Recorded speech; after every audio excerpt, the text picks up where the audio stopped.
Private hospital का bill insurance cover करूगी कि नहीं? मुख्यमंत्री सहज योजना कार्ड हैगा, फिर कोई टेंशन नहीं, थोड़ा सारा ट्रीटमेंट कैशलेस है। बिना पैसिਆਂ ਦੇ? जी हाँ, ਹਰੇਕ ਨਾਗਰਿਕ ਜਿਹੜਾ ਹੈ ਉਹ ਮੁੱਖ ਮੰਤਰੀ ਸਿਹਤ ਕਾਰਡ ਜਦੋਂ ਬਣ ਗਿਆ ਤਾਂ ਉਹ 10 ਲੱਖ ਰੁਪਏ ਦਾ ਮੁਫਤ ਤੇ ਕੈਸ਼ਲੈਸ ਜਿਹੜਾ ਇਲਾਜ ਕਰਾਉਣ ਦੇ काबिल भी होगा, एलिजिबल भी होगा। पंजाब सरकार लेकर आई है दुनिया की पहली सेहत योजना। अब पैसे के कारण पंजाब का कोई भी नागरिक बढ़िया इलाज से वंचित नहीं रहेगा। सेहत का हक सबके लिए।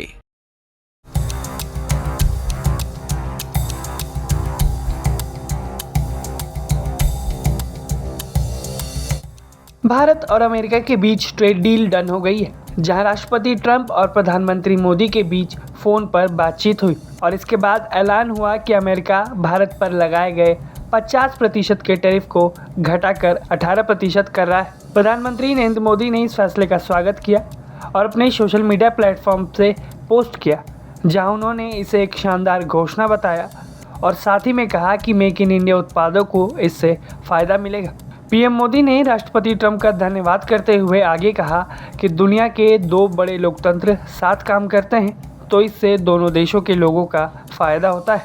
लेकिन अब इस पूरे मामले पर अमेरिकी सेनेटर लिंडसे ग्राहम का पोस्ट वायरल हो रहा है, जहां एक न्यूज एजेंसी के पोस्ट को साझा करते हुए ग्राहम ने कहा कि भारत ने अपने व्यवहार से यह टैरिफ राहत कमाई है। आपको बता दें, लिंडसे ग्राहम वही सेनेटर हैं जो रूस से तेल खरीदने वाले देशों पर 500% तक के टैरिफ लगाने के बिल लाने की बात कर रहे थे। लिंडसे ग्राहम के मुताबिक भारत ने अमेरिका से ज़्यादा तेल खरीदने के संकेत दिए हैं। भविष्य में वेनेजुएला से तेल खरीदने की संभावना भी जताई है और अमेरिका से करीब 500 अरब डॉलर की ऊर्जा, तकनीक, कोयला और कृषि उत्पाद खरीदने की प्रतिबद्धता दिखाई है और यही वजह रही कि अमेरिका से भारत को टैरिफ पर इतनी बड़ी राहत मिली है। अपने पोस्ट में ग्राहम ने राष्ट्रपति ट्रंप की तारीफ करते हुए कई बातें लिखी, जहां उन्होंने लिखा कि रूस यूक्रेन युद्ध को ख़त्म करने के लिए जो संदेश ट्रंप देना चाहते हैं उसमें पुतिन के युद्ध मशीन को सहारा देने वाले ग्राहक दोबारा सोचने पर मजबूर हो जाएंगे। उन्होंने लिखा कि अपने व्यवहार से भारत ने ये टैरिफ में कटौती को अर्जित किया है। मुझे उम्मीद है कि रूसी तेल खरीदने वाले अन्य बड़े देश भी भारत के रास्ते पर चलेंगे। इसके साथ ही उन्होंने आगे लिखा कि पुतिन तभी बातचीत की मेज़ पर आएंगे जब दबाव और दर्द बहुत ज़्यादा होगा। उन्होंने आगे कहा कि अभी हम वहां तक नहीं पहुंचे हैं, लेकिन भारत के कदमों से हम उस दिशा में आगे बढ़ रहे हैं। यूक्रेन में हो रहे खून खराबे को अब ख़त्म किया जाए।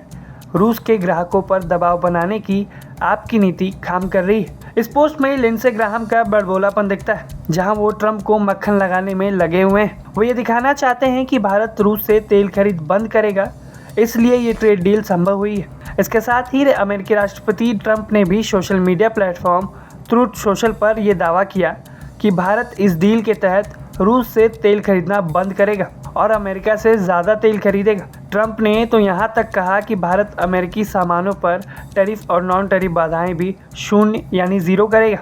ट्रंप हमेशा से ही अपनी बातों को बढ़ा चढ़ाकर पेश करने के लिए जाने जाते हैं, जहाँ उन्होंने पहले कई देशों के बीच युद्ध रुकवाने के दावे किए, फिर नोबेल के लिए कुछ भी किया।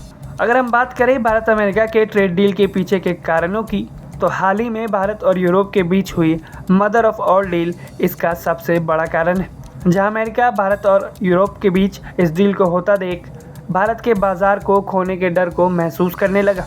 इसलिए लंबे समय से रुके हुए ट्रेड डील को तुरंत ही अमेरिका ने घोषित कर दिया। अब बात करें रूसी तेल वाले दावों की सच्चाई की, तो इस मामले पर प्रधानमंत्री मोदी की तरफ से साझा किए गए पोस्ट में कुछ भी सीधा सीधा जिक्र नहीं मिलता है। ना ही इन दावों का खंडन किया गया है, ना ही इन दावों पर हामी भरी गई। भारत ने पहले से ही अपना रुख साफ रखा है कि भारत वही फैसला लेगा जो भारत के हित में होगा, वो भी बिना किसी के दबाव में आए। लेकिन इस बात को भी ध्यान में रखने की ज़रूरत है कि रूस हमेशा से भारत का प्रमुख तेल आपूर्तिकर्ता नहीं रहा है, बल्कि रूस यूक्रेन युद्ध शुरू होने के बाद जब रूस पर प्रतिबंध लगाए गए तो रूस अपने तेल को कम दामों पर बेचने के लिए तैयार हो गया और भारत ने भी अपने हित को देखते हुए सस्ते दामों पर तेल को रूस से खरीदना शुरू कर दिया। और अब जब ट्रंप ने वेनेजुएला के तेल पर कब्जा जमा लिया है और वो भारत को भी इस तेल को बेचने के लिए तैयार है, तो इससे ये दिखता है कि भारत को एक और नया तेल बाज़ार मिल गया है। आप भारत और अमेरिका के बीच हुई इस ट्रेड डील पर अपनी क्या राय रखते हैं, हमें कमेंट में ज़रूर बताएं। ब्यूरो रिपोर्ट, भारत तक।